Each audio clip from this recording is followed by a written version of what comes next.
The Icons of Real Estate Podcast. Are you ready to learn the proven money-making secrets from top-producing Icon agents? Ready to skyrocket your business? This podcast is for you. Tune in every week with your host, Tomasz Fonseca, and find out how to implement proven strategies to 10 times your business, from $3 million to $30 million in just 12 months. Brought to you by the Masters in Real Estate Marketing, Arter SEO.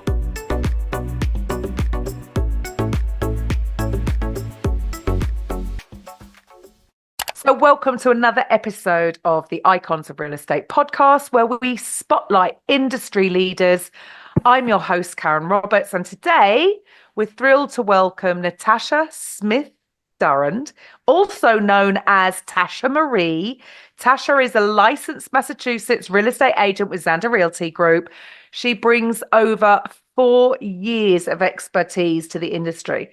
As a Boston native from Dorchester, Tasha has a deep understanding of the local market. She's worked with a variety of clients, whether that's first-time buyers to entrepreneurs selling their businesses. Her experience also covers leasing, commercial spaces, and assisting international buyers in Massachusetts. So join us as we explore Tasha's journey, her market insights, and her commitment to helping clients achieve their dreams. So welcome to the show, Natasha. Thank you. Thank you so much. Pleasure to be here today. Thank you so much. So as a Boston native, raised in Dorchester, you've got a deep connection with your local market. Yes. So what inspired you to pursue a career in real estate, and how has your background influenced the way that you navigate the industry? So I would say what has really inspired me to dive in and really get an understanding of real estate, I would say, is my grandmother. My grandmother had and she purchased her first home back in the 1960s, a two-family here in Dorchester. And I've seen how that property, that single property, has allowed her to help, her other daughters or other children to purchase their multifamily homes, how it has allowed them and educated them in a way as well where they understand the importance and the value of real estate. So it's not just somewhere to live, but it's also maintaining different generations. And now I have the luxury of raising my daughter in a lucrative real estate industry and, a very lucrative market. I know my grandmother didn't pay close to what this house is worth for now, but, I'm a daughter in a house where I was raised, where my mom was raised. And it's just a good feeling to be able to see that value in real estate. Brilliant. Brilliant. Well done, Grandma. Definitely. So do you have any sort of key piece of advice that you'd offer to sellers or buyers, I suppose, navigating this current market? Because things have changed, right? Things have definitely changed. I don't know if, my biggest thing is just always educating people. So my biggest thing to buyers would be to interview whoever it is that you're going to work with, and then just do your research. You don't necessarily need to spend too much time doing research.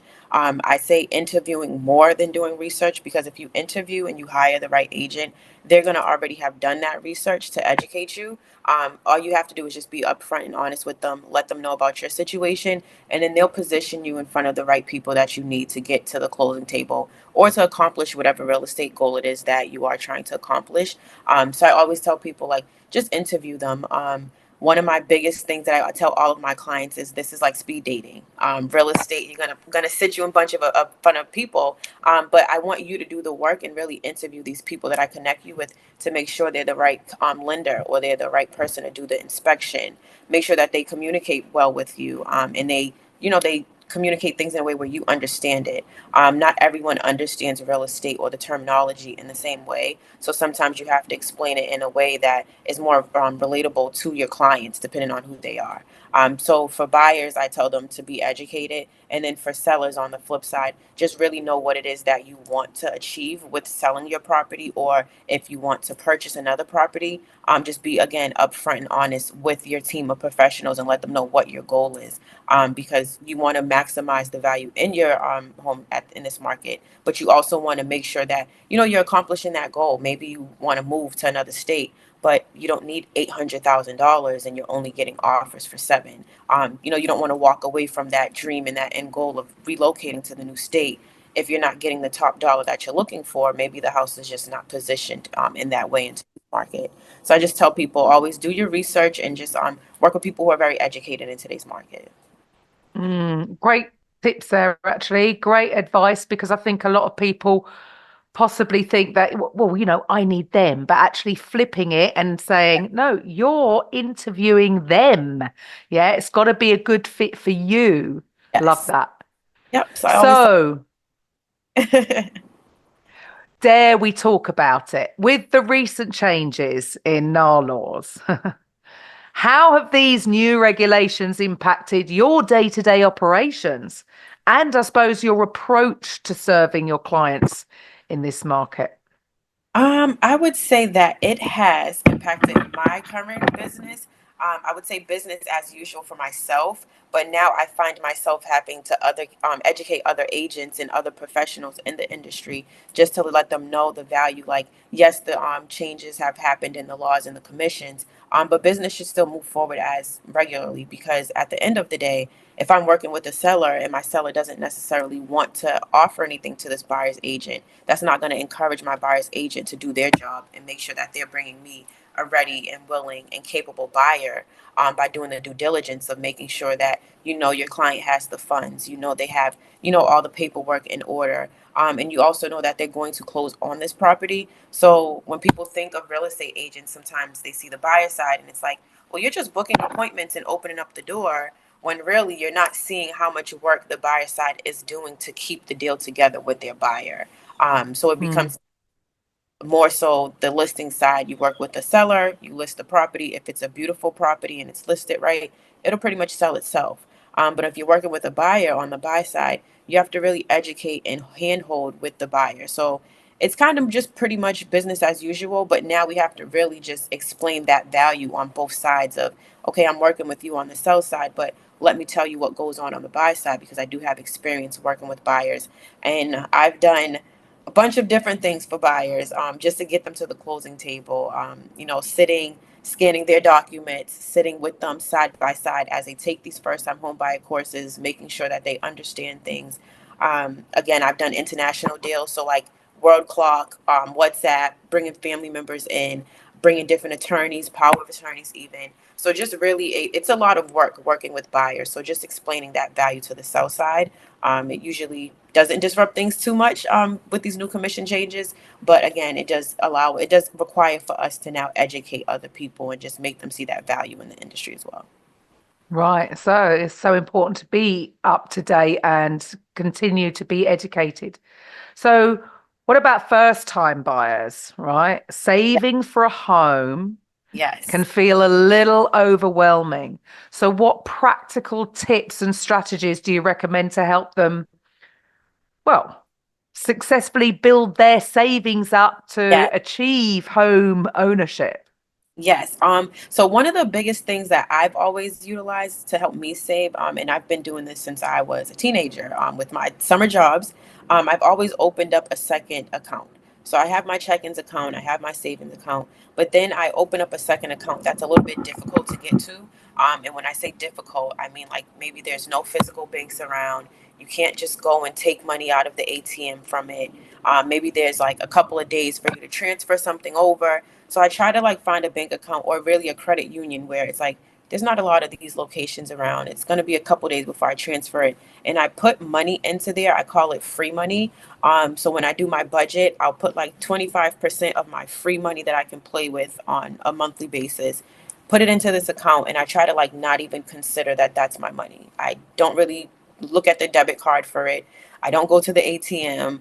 I don't even have the app on my phone to like see how much is in there. I kind of just check it online at the end of the month. Whatever's sitting there is sitting there. But you have to like really get funds out of your peripheral because if you see all of your money sitting somewhere, you think you have access to it and you can use it on a sunny day or a Friday when you're excited, like, I want some tacos today. I want to go out and have fun. You have to just get the money out of your peripheral in order to save and not really think about it as a backup or like I have access to this money to do something. So I always tell Oh, people open up another account and just forget about it. brilliant advice. It's just too tempting, isn't it? I don't know whether you have it over there as the same as here, where you can tap with your debit card. And tap, right. So money's not money anymore. It's just tap, tap, tap. You've forgotten what you've spent. And I Exactly. think that's really important well, not just the young, I was going to say that for the younger generation, but having that advice to having it where just forget about it. Have it in a completely separate account so that you don't even think about one that maybe you don't even have the debit card. You've got the account, but you don't have a card. Yes. It's there. And I Yes. suppose it is just getting into the habit of it. Doesn't matter how small that Yep. amount that goes in, just keep building it, building it. Fantastic. Great tips today, Natasha. So, well, I mean, I'm sure the listeners would like to know. Well, even with all the changes over the last couple of years, even how have things been going over there? What sort of production do you do per year? How many units do you tend to sell a year? Yes. So I would say over here in Massachusetts, it is still heavily a seller's market. And I say it's a seller's market because right now we are lacking inventory. So there are so many homeowners who have great rates from, pre-COVID days. They have good rates, they have the space, and they're kind of just like, houses are expensive right now, especially in Massachusetts. The rates are a little bit high. Over the last month, the rates have come down. I believe about last week they were 6.11, but they've been slowly coming down. So people are a little bit more open to exploring and discovering what's out there on the market. But as you know, we're going into our winter months here in Massachusetts, New England. So that's kind of when, the market kind of just settles down. It kind of gets a little quiet, a little cold.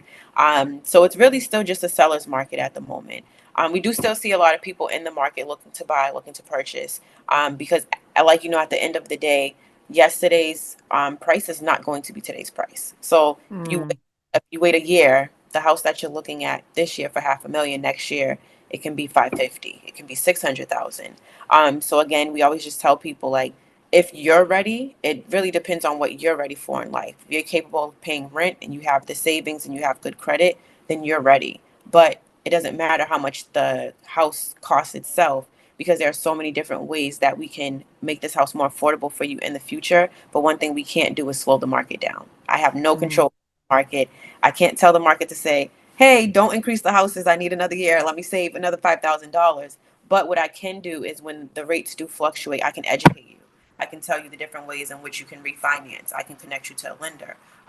So there's just different options that I can educate you about, but I don't have control over the market. So I always tell people, when it's your time and when you're ready to go for it, then definitely go for it and look into being a homeowner. great advice again. So, what's next for Natasha then? What are your goals for next year? Yes, I would say my goals for next year is just to looking into educating more realtors. I think that, real estate is something that is just so valuable, as I've stated before. And I'm just looking to educate more people in the real estate market, whether it's buyers, sellers, or people who want to be agents. But just really educating people on the importance of real estate, the importance, the consistency, and the reliability of real estate. Because we're coming up on like tough times. A lot of people are like, house hacking. They're living with family, and it's more than the regular just mom, dad, and kids in the household. Now we have uncles, now we have aunts, and now we have different generations who are all in the same household.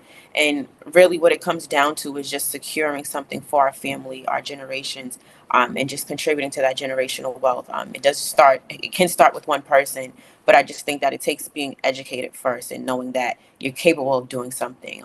People look at $500,000 and they get discouraged, but every month they're paying $2,500 for rent. So they don't really Mm, see the value in both of those. So just educating more people, and again, helping more people become homeowners. So hopefully I can help at least maybe 20 or 30 families next year. I know this year my team and we've helped, I want to say maybe over 30 or 40 so far this year. So we've been doing brilliant. a lot of good work in Massachusetts, in Rhode Island as well. We do have Rhode Island agents. But again, just educating people and making sure that they know exactly what they're getting into and why. Excellent. That's great results because I know, a few people that I speak to have been sort of struggling. So, yeah, well done.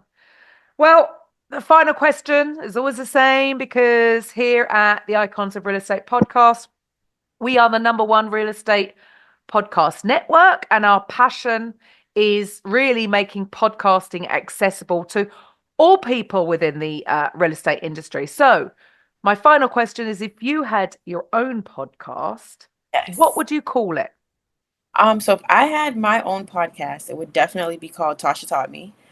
Because I'm very big on just teaching people. I want you to have a conversation with me, an interaction with me, and walk away feeling like you've gained some type of value, or you just interacted with someone who heard you, listened to you, and just brought some type of value to your day or to whatever it is that you've encountered with me. So definitely Tasha Taught Me. Fantastic. So, the listeners out there, if you feel that you need to maybe update yourself, educate yourself, and maybe you're looking to get into either investing or for your first purchase, then how do the listeners reach you? Where can they find you? Yes, so I am on Instagram at Tasha Taught Me _. I do have a Facebook page as well. It is Tasha Marie Real Estate. And again, I do have a website, Tasha Marie Real Estate, and that's TASHAMARIE realestate.com. And again, if you guys have any questions, please reach out, send a DM. Whatever floats your boat, I'm here to teach you guys. Fantastic. And all of Natasha's details will be in the show notes. So thank you so much for your time today. I hope you have a wonderful rest of the day. And to the listeners, I'll be back next time with the Icons of Real Estate podcast. Bye for now. Thank you.